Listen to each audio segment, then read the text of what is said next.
Waouh, retour du cafard. C'est vrai qu'on avait très hâte qu'il revienne. Hein. On le trouve pas du tout dégueulasse. Dans tous les cas, Yuta, il a dû lui faire de l'effet s'il revient ici quand même.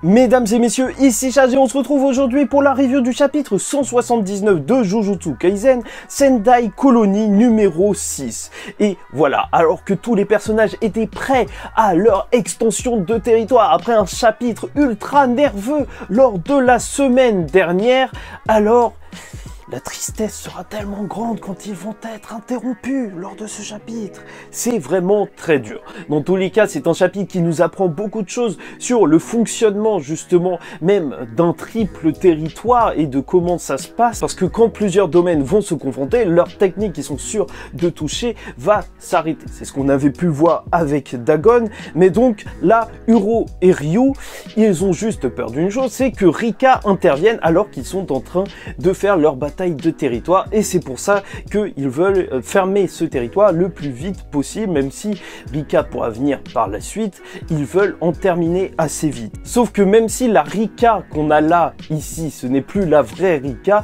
alors elle a laissé un petit peu de ses sentiments, et c'est pour ça que elle a la même volonté, et en voyant Yuta loin d'elle et justement en grand danger, elle va passer à un niveau supérieur avec son œil qui s'ouvre. Je me demande si c'est pas un petit peu une condition au final pour que Rika passe au maximum, que Yuta soit en danger, parce que elle a atteint un autre niveau à partir de ce moment précis.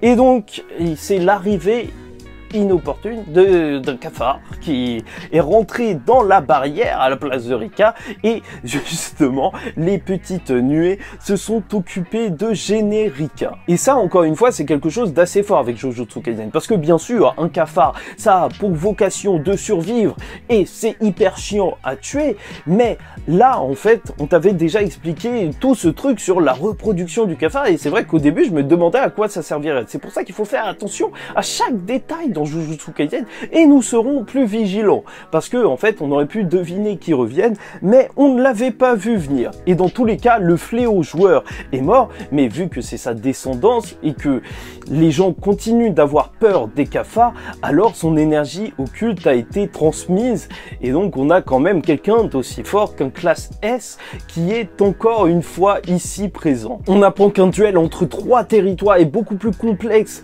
qu'un duel entre 2 territoires, et à cause de la difficulté de créer un espace interne et externe, et en plus de l'intrus, tout a pété. Mais j'en reparlerai en fin de vidéo de pourquoi peut-être Gege Akutami nous a pas montré leurs 3 territoires à ce moment précis. Et là quand même on a un passage très fort de Jujutsu Kaisen, parce que à ce niveau là, maintenant on n'a plus le droit à l'erreur. Il aura suffi juste à Uro justement de se concentrer une seconde un petit peu au mauvais endroit sur le cafard, en se disant que justement elle avait un petit peu peur de le combattre, pour que Yuta sente ça et qu'il la kick jusqu'à là-bas, pour qu'elle se fasse justement découper carrément par ce cafard, avec tu sais les cafards qui sortent de son bras et tout en mode dégueulasse, son bras qui tombe, et même Yuta, il ne perd pas une miette de ce qui se passe. Chaque erreur, il te la bouffe. C'est là que tu vois que c'est devenu un vrai pro. Il envoie directement Rika récupérer son bras. Et bon, elle va le croquer dans une page sanglante, mais je me demande si elle n'aurait pas aussi stocké son bras.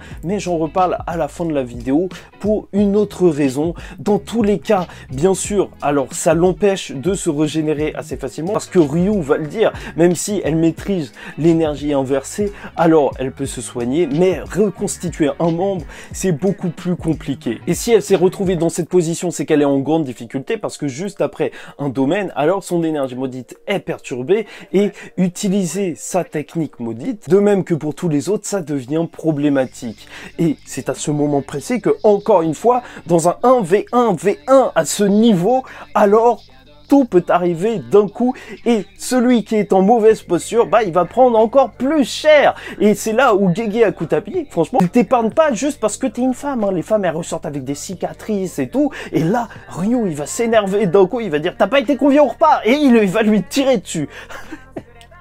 Ce qui va bien sûr justement la mettre KO et surtout même déchiqueter une partie de notre cher Kaffa que Yuta va exterminer. Mais c'est juste incroyable. Le Yuta, c'est vrai qu'il maîtrise super bien l'énergie maudite inversée, mais juste passer comme ça, attraper sa tête et la faire exploser, mais quel boss. Je te rappelle que c'est un classe S, hein.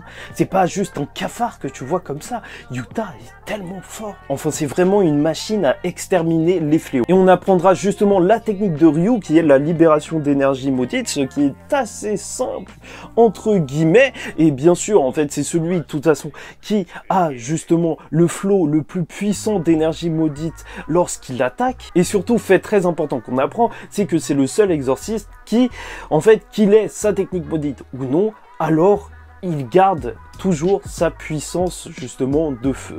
Et ça, c'est assez problématique parce que Yuta est justement désavantagé puisqu'il vient de faire son territoire. Il ne peut plus utiliser sa technique maudite qui est normalement justement le fait de copier. Donc, bien joué Gege Akutami. Il nous aura pas montré autre chose que Inumaki en copie pour l'instant et les deux vont se dresser l'un contre l'autre.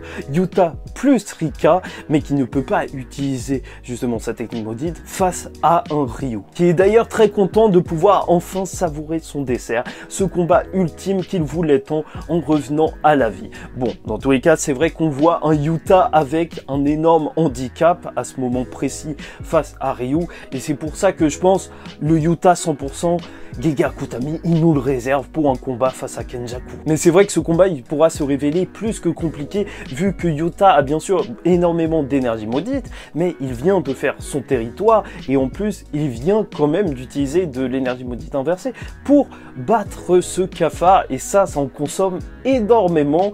En plus, Rika ne pouvait être là que 5 minutes, donc il ne faudra pas faire durer beaucoup trop ce combat. Faudra voir quelle technique il pourra utiliser. Peut-être qu'il pourra utiliser le rayon laser de Rika, puisque ça ne semble pas vraiment être une technique liée justement à sa réelle technique d'énergie maudite. Et au passage, je me demande si Rika n'aurait pas récupéré l'arme du cafard, parce qu'on t'a montré qu'elle pouvait stocker des armes étrangement au début justement de son apparition. Donc là, il y avait une arme toute prête, peut-être qu'il a récupéré pour Maki. Dans tous les cas, je me dis que s'il n'y a pas eu la triple extension de territoire, c'est sûrement pour nous la montrer par la suite. Parce que Uro, c'est un personnage que je vois bien justement revenir du côté de Yuta. Il y a eu plusieurs fois où il a essayé de lui parler. Normalement, c'est pas un boucher comme Ryu qui a déjà tué des civils ou le cafard. Donc, il y a peut-être un moyen pour qu'elle le rejoigne. Et en plus, on pourra en apprendre plus sur son clan et il pourrait même justement peut-être lui rendre le bras qui se trouve à l'intérieur de Rika en échange et après faire un pacte. Tu connais dans Jujutsu Kaisen, c'est assez simple, hein. Tu fais un pacte et après voilà, t'es obligé de le respecter si tu veux vraiment avoir un allié. Bah à partir de ce moment-là, tu peux avoir confiance en lui. Bon, bref, j'espère que vous avez apprécié cette vidéo. En tout cas, pour moi, c'était un plaisir de vous la faire. Je fais beaucoup de vidéos sur le film Zero en ce moment et d'ailleurs une vidéo sur le mystère de Rika parce que il y a une partie de son histoire qui n'a pas été racontée dans le film. Donc n'hésitez pas à checker ça. Ça sort la semaine prochaine, lundi ou mercredi. Je sais plus exactement quel jour j'ai programmé ça. En tous les cas, commentez, donnez-moi votre avis sur ce chapitre en commentaire. Parlez-moi de votre déception de ne pas avoir vu ces 3 territoires et abonnez-vous parce que chaque semaine on parle de Jujutsu Kaisen. La commu est petite mais la commu est forte. Et en attendant la suite, je vous dis ciao tout le monde, faites très attention à vous et surtout, paix sur vous.